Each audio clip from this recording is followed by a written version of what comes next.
Hello everybody. Today's lecture is going to talk about one of the most important principles of elementary soil mechanics, and that is the principle of effective stress.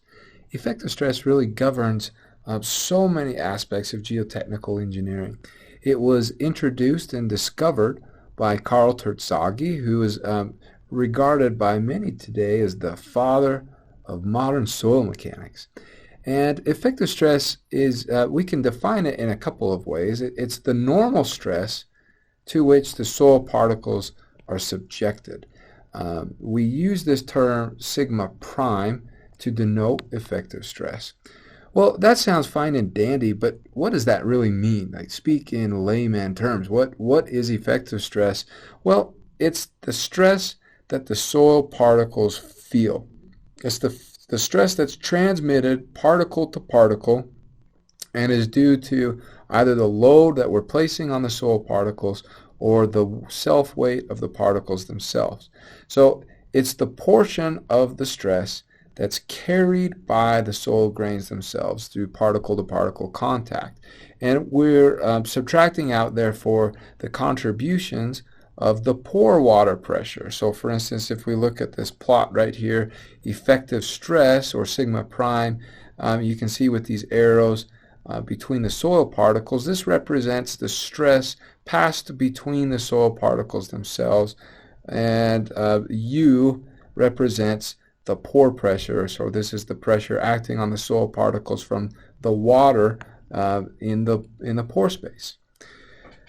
This principle that you're going to learn today is critical for important engineering functions like determining the shear strength of soil, or determining how much load or stress a soil can bear before it fails, or evaluating whether a particular soil slope is going to be stable or if it's going to fail and move, or how much settlement might occur in a soil if we put a new load on it, or how long will it take for that settlement to occur, and many more. But you can see that all of these things are really important engineering functions, and we're going to learn about all these different things later in this semester.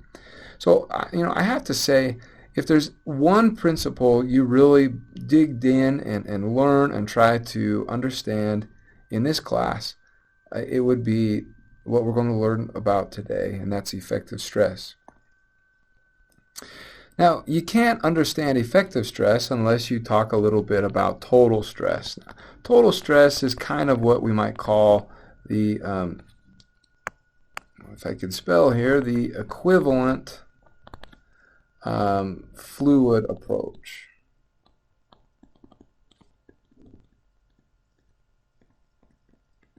This is where we're going to treat the soil like an equivalent fluid, and so all the stress that the soil feels just comes from its own unit weight or its own density.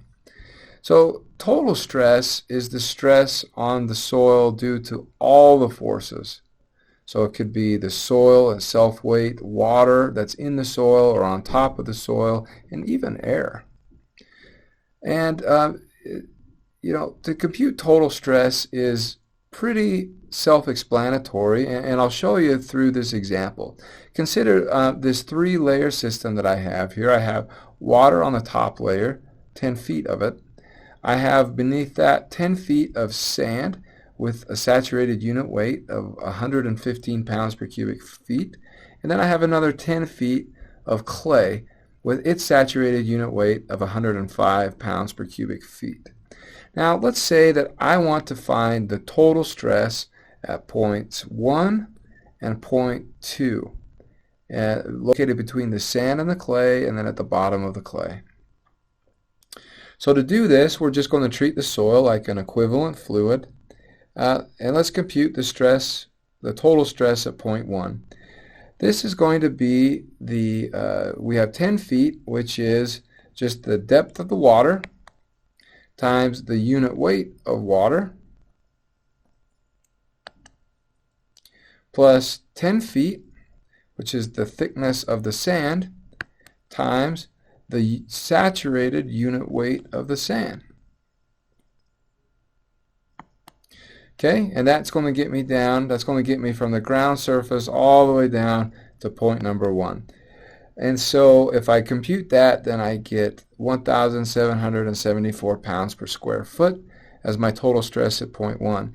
Now at point 2, we're going to go down from the top of the water all the way down to point number 2 there. So it's going to be the same type of process. We have 10 feet from the water with the unit weight of the water, plus 10 feet from the sand with the saturated unit weight of the sand, plus another 10 feet for the clay with the saturated unit weight of the clay. And if I add those up, I get 2,824 pounds per square foot. So that's total stress. And for decades and decades, probably hundreds of years, engineers used the total stress approach to try to predict what the soil was going to do. And for a lot of things, it worked fine. But there were lots of instances where total stress theory did not work. And it was because really total stress does not describe the stresses that the soil particles feel. It just describes the stresses as we think the soil feels. And this is where Terzagh's theory really came in handy. Here, let me give you an example. Before I do that, let's define what effective stress is first. So effective stress really is going to be the stress between the soil particles. So now I want you to consider if I put a wavy surface through a cross-section of saturated soil. Okay? So imagine this wavy surface, and the surface is going to pass through all of the contact points between these soil particles. It's not going to pass through any particle itself because this wavy surface is not capable of cutting a particle in half, but it's just going to pass through the soil particle contacts. So imagine now if I take this surface up and I flip it on its side. If this was, say, a round glass with soil in it, this would be a round surface. And wherever there were particle-to-particle contacts on this surface, it would just appear as a dot. So each one of those dots then represents a place where the wavy surface passed through a particle-to-particle contact. The rest of the space on that wavy surface is in contact with, yeah, you guessed it, water in the pore space. So you can see that the majority of the total area on that wavy surface, I'm going to call that A, belongs to the area in contact with water, or AW. And just a tiny little portion, almost just a teeny fraction, belongs to area where you have soil-to-soil contact. Now if we go and zoom in on some soil particles, here's our wavy surface passing through those soil particles. Okay, if we zoom in on those and look, what we can take then these surface-to-surface forces between the particles, the soil particles, and we can describe them as F sub S. So this is the forces due to grain contact. So that's one of the forces acting on this area. And if we just take the vertical components of those, then we can, F sub S is going to equal the sum of those vertical components. We're going to neglect the horizontal components for now because we don't really need them. Okay, another force acting on our little wavy plane is going to be the force due to the water pressure, and we're going to call that U. The force from the water pressure is just going to be the pore pressure the pore pressure associated with our depth below the water surface times the area of the water contacts on our total area surface. And we know that the area of the water is simply equal to the total area of our wavy surface minus the area of the particle-to-particle contacts. So we can plug that into there to substitute for A sub W. Okay, so now we got our problem set up. Imagine now if we sum the forces in the vertical direction, those forces need to sum to zero according to our equilibrium and our statics equations that you might remember. So then if we can say total stress times the total surface area of our wavy surface is going to equal the summation of the particle-to-particle forces plus the forces from the water. Well, again, let's substitute this relationship for the forces from the water. And then let's divide both sides by the total area. And that's going to bring us down here. So now we just have total stress and it's isolated. Now here's the critical assumption that we need to make. And this is the critical assumption that Terzaghi made. And that assumption is that the area of those particle-to-particle contacts is such a small fraction of the total area of our wavy surface that we can essentially assume them to be zero. And if that's the case, if that goes to zero, that means that this whole term right here that I have in brackets is going to go to 1.0. And then we can rewrite our equation for total stress as this, where we're going to call then this ratio of the particle-to-particle forces, the vertical component of the particle-to-particle forces, divided by the total area, is sigma prime, and that's what Terzaghi called the effective stress. And it represents the stress that the soil particles are actually feeling from one another. So if we rewrite the equation with our sigma prime, we get this equation right here. And this very simple equation is the golden equation of geotechnical engineering. It states that effective stress equals total stress minus pore pressure. So here's that example that I wanted to show. Now, if the theory of total stress was true, meaning that soil always behaved like an equivalent fluid, then why is it that a diver can dive down to the bottom of a 100-foot lake, for instance, or even a 1,000-foot lake, and put their hand down into the soil and pick up the soil particles without any extra effort? If total stress was true and you had this equivalent fluid process, why wouldn't the weight of that overlying water keep all those soil particles pinned so tight together that you wouldn't be able to pull them apart? And this is where I can demonstrate why effective stress is really, really useful. Let's take scenario number one, where we have a 100-foot deep lake with a soil element 1 foot below the ground surface and a saturated unit weight of 100 pounds per cubic foot. Scenario 2 is similar, but I only have a 10-foot deep lake, but with the same soil element 1 foot below the ground surface with a saturated unit weight of 100 pounds per cubic foot. Okay, so let's compute the total stress for our soil element. We have to account for the weight of the water in addition to the weight of the soil. So here's my depth of water, 100 feet times the unit weight of water, plus my depth of soil times my saturated unit weight. And that gives me my total stress for scenario number one. The pore pressure is just going to be the depth of the water to my point of interest. So that's going to be 101 feet of water times the unit weight of water, and that gives me my pore pressure of 6,302.4 pounds per square feet. Now, effective stress equals total stress minus pore pressure. So I'm just going to substitute those into my effective stress equation, and I compute 37.6 pounds per square foot of effective stress down at my soil element.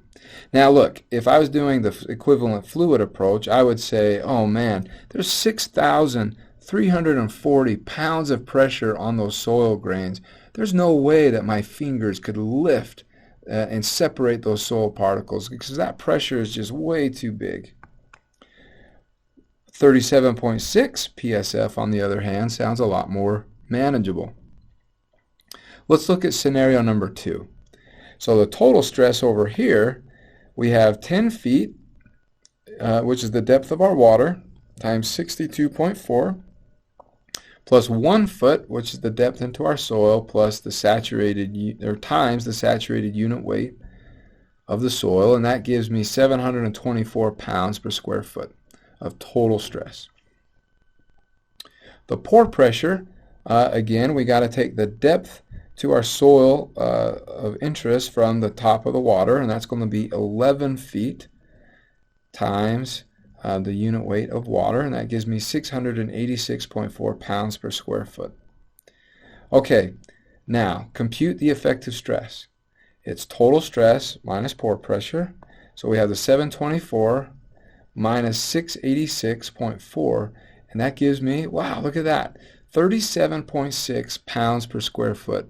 So no matter what the height of my surface water is, whether it's 10 feet, 100 feet, or 1,000 feet, the effective stress, or the stress that the soil particles feel due to the load from the other surrounding soil particles, it's not affected by the depth of the surface water. And so this is just one example of how effective stress can more effectively explain how soil actually behaves. Now, this example and everything we've talked about has been effective stress with static groundwater conditions, meaning the water isn't moving at all. But what happens if I have seepage going on in the water? Those seepage forces can impact the stress that the soil feels. It can impact the effective stress. So if you have seepage that's involved, you can take one of two approaches to calculate the effective vertical stress, or sigma prime. So if you have a multi-layer soil system, so multiple different types of soil, multi-layers, I recommend that you take this first approach. And what you're going to do is you're going to compute total stress, and you're going to compute pore pressure with depth. Typically, you're going to plot these things. So this is depth on the y-axis going down. So it starts at 0 and it gets bigger with depth. And you're going to plot either sigma or pore pressure to the right. And you're going to just plot all these different stresses. So it might look something like that, okay? Then what you're going to do is you are going to compute effective stress by just subtracting the pore pressures from the total stress at every single depth. And that's the easiest way then that we can compute pore pressures. Now, in order to do this though, with pore pressures, this means that we need to have some piezometer data so we can estimate what the pore pressure is. Just so you're aware, I'm going to go to my whiteboard here. If I have, say a soil layer, and say I have upward seepage through the soil, okay, and say groundwater is, located right here. Some students make the mistake that if you want to compute, say that's point A, if you want to compute the pressure at point A, it's just the depth from the groundwater table down to point A times the unit weight of water. That's what they think, but that's wrong. That's not right, because the seepage that's going on is going to change the pore pressure. So instead, what you need to do, the way to get the pore pressure in the field, is you have to install a piezometer down to point A. Okay, whoops.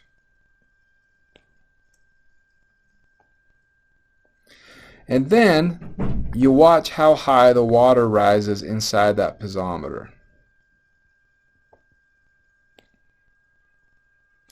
Now, let's see, let's rise it up to,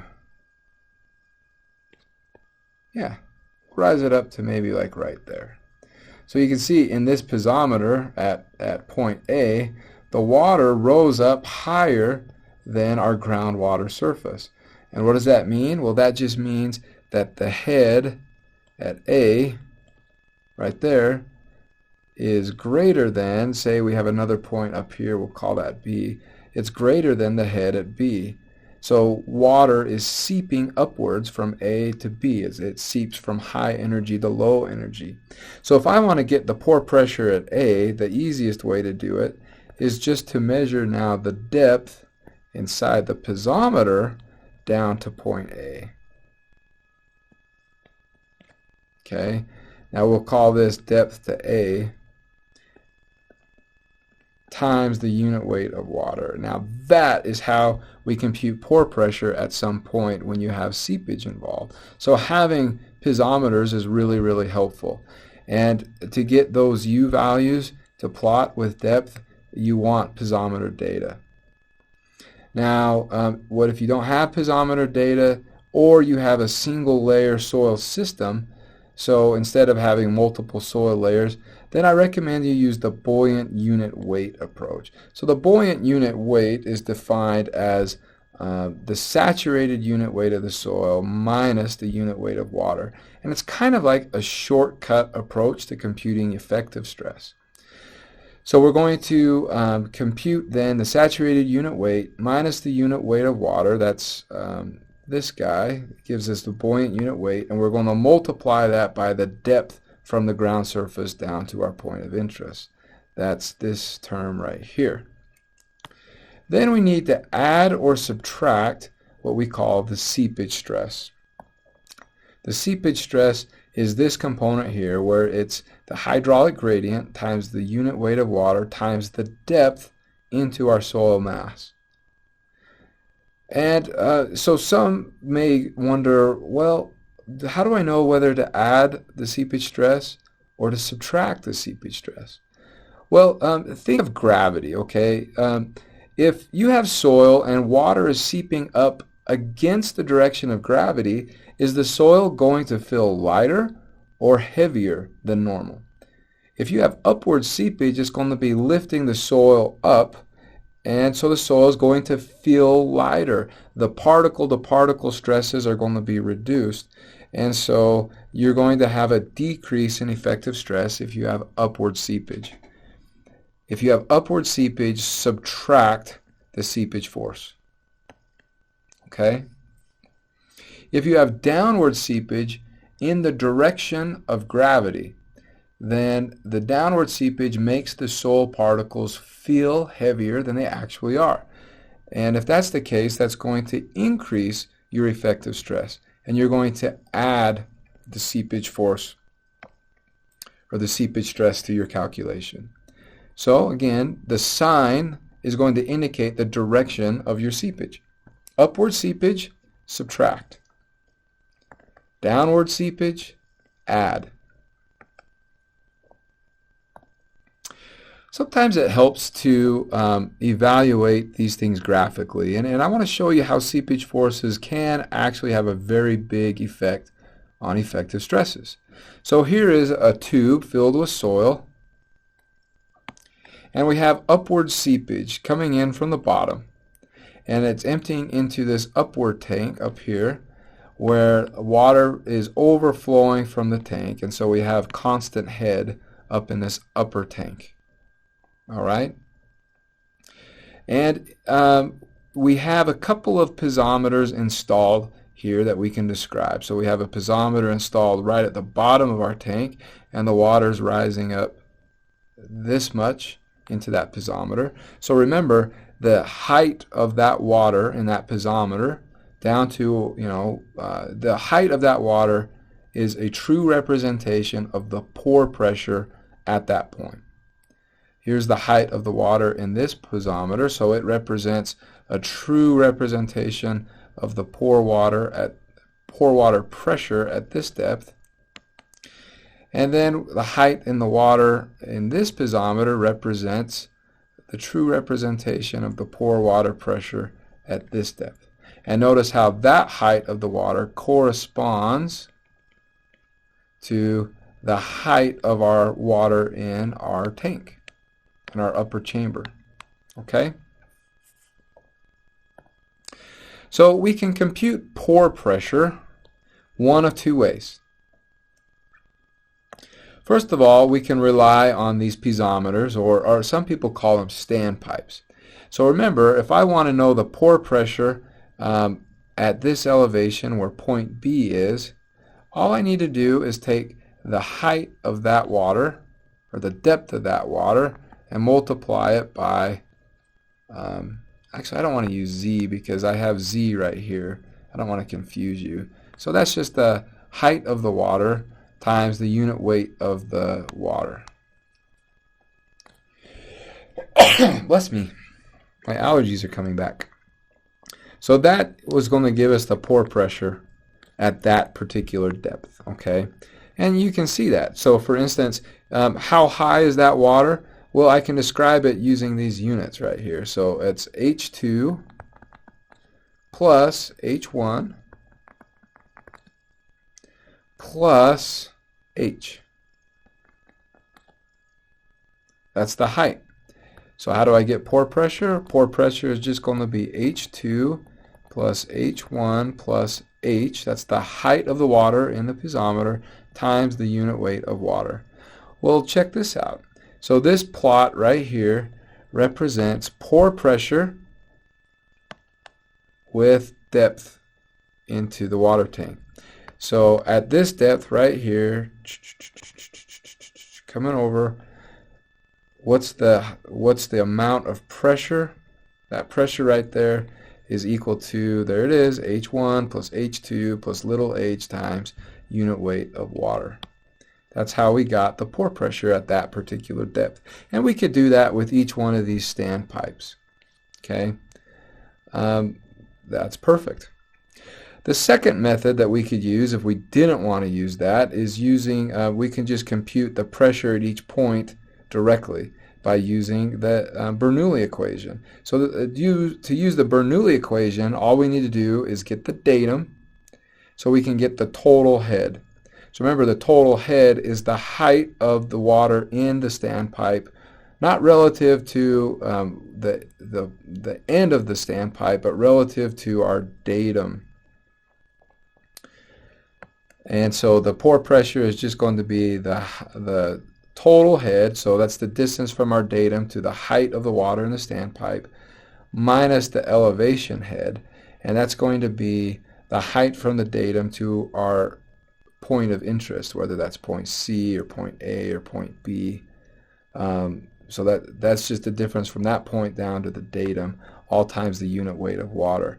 And that will give us then a point that we can plot on this curve. And once you get, so for instance, I could plot the pressure at A, that's that point right there, and I can plot the pore pressure at B, and that's that point right there. Then I know pore pressure increases linearly, so then all I have to do is draw a straight line between those 2 points, and voila, I have pore pressure with depth. Total stress with depth, that's easy. We learned how to calculate that in some earlier slides. But once I have total stress, whoops, I'm not sure why that, there we go. Once I have total stress and once I have pore pressure plotted, then effective stress, all I need to do is subtract pore water pressure from total stress, and that will give me effective stress. So notice that effective stress starts at the top of the soil, because effective stress only applies to soil. It doesn't apply to water. So it starts increasing as you go down with depth Z into the soil.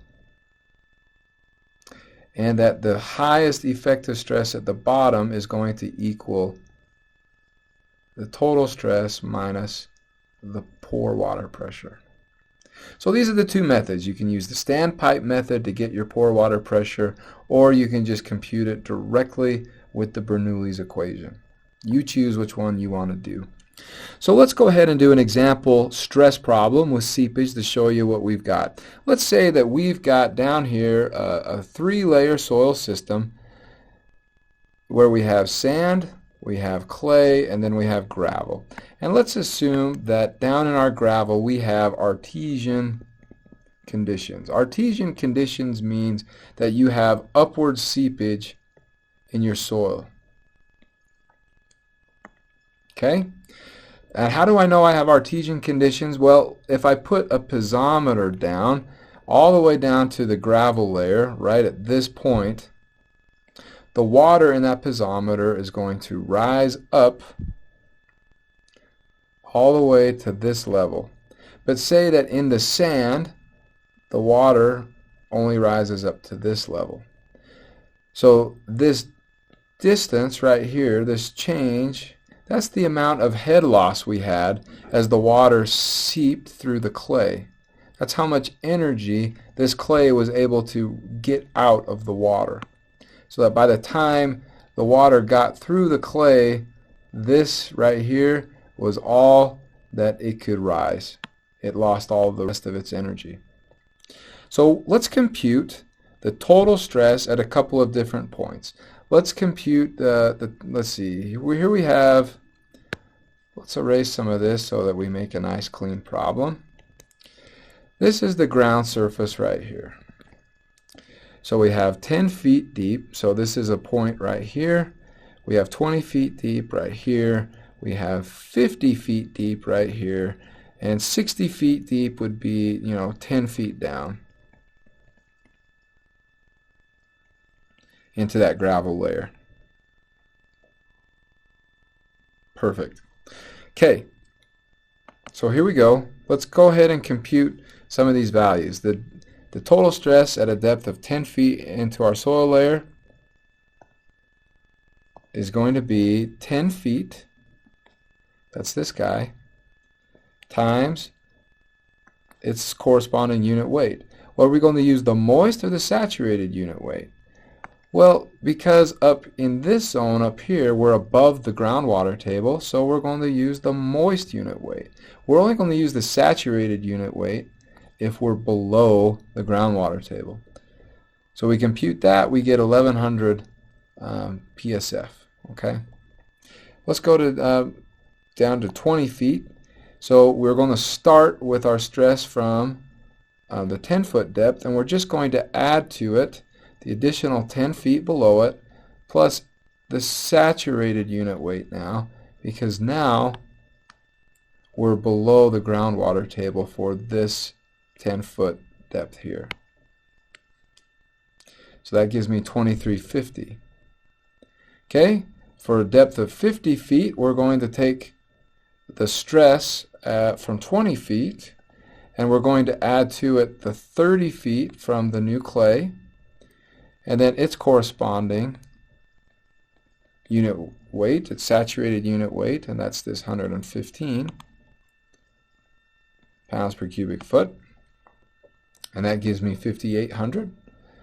And then let's go down to this point down here at a depth of 60 feet. So we're going to take the stress from 50 feet and just add to it the additional 10 feet here, and then its corresponding saturated unit weight from the gravel. So now we get those stresses, and those are, again, total stresses or equivalent fluid stresses that we computed from the soil. Okay, next, let's erase all this stuff. We're going to compute pore pressures. Now, pore pressure generally behaves linearly, or we're going to make that assumption that it adjusts and changes linearly. So what's the pore pressure at a depth of 10 feet below the ground surface? We are right here at the top of the groundwater table. We would expect the pore pressure to be equal to 0 because we haven't gone beneath the water yet. Okay, at a depth of 20 feet below the ground surface, we're at this point. So now we're 10 feet below the groundwater table in the sand. So there's our 10 feet below the groundwater table in the sand times the unit weight of water, and that's going to give me 624 pounds per square foot. Okay, down here at 50, we are now, don't make the mistake of going from the groundwater table in the sand down to here, okay? Because you got to remember, down at 50 feet, we are now in the gravel. And always ask yourself the question, if I put a piezometer or a standpipe down to that point, how high would the water rise in that standpipe? That's the pore pressure. So if I put water down to, or a standpipe down to that point right there, you can imagine that the water is going to rise all the way up to that level right there. Okay, because now we're below the clay. So if that's the case, now I have 60 feet, which is the 30 plus the 10 plus the 10 plus the 10. So that's 60 feet times the unit weight of water. And that's the 3744. And then if I go down to this point right here, you know, if I put that standpipe down there, the water is going to rise to the same level. I just added another 10 feet though to my water, so I'm going to have 70 feet of water in my standpipe times the unit weight of water. So I get 4368. We know, because we have upward seepage in the clay, if we have upward seepage, it's going to make the soil feel lighter than it is, and so the effective stress is going to be reduced. Not increased, reduced. Remember, upward seepage reduces effective stress. So here we go. Let's compute now our effective stress. And remember, it's total stress minus pore pressure. So at a depth of 10 feet, we computed 1100 psf for our total stress and 0 for our pore pressure. So our effective stress is just 1100. So notice that when we're not below the water, the total stress equals the effective stress. But when we go beneath the water, we subtract out the buoyancy. And so total stress is greater than effective stress usually. And so we can do that for every single point that we're analyzing, and we get all of these different stresses now for effective stress. Okay, so what I want to do is now I have stress on my x-axis here, and I have an inverted y-axis. This is just depth below the ground surface. And I want to plot my different stresses. So with depth, I'm going to plot, you know, there's my stress at 10 feet, there's my total stress at 20 feet, there's my total stress at 50 feet, and there's my total stress at 60 feet. And then I'm just going to connect those with a straight line. So that line right there represents my total stress. Okay, now I want to plot my pore pressure. So I know that at a depth of 10 feet, my pore pressure was equal to 0. Then at a depth of 10 feet, my pore pressure was 62.4. And then and so on and so forth. And I'm going to plot that for all my other points, and I'm going to plot then my pore pressure line.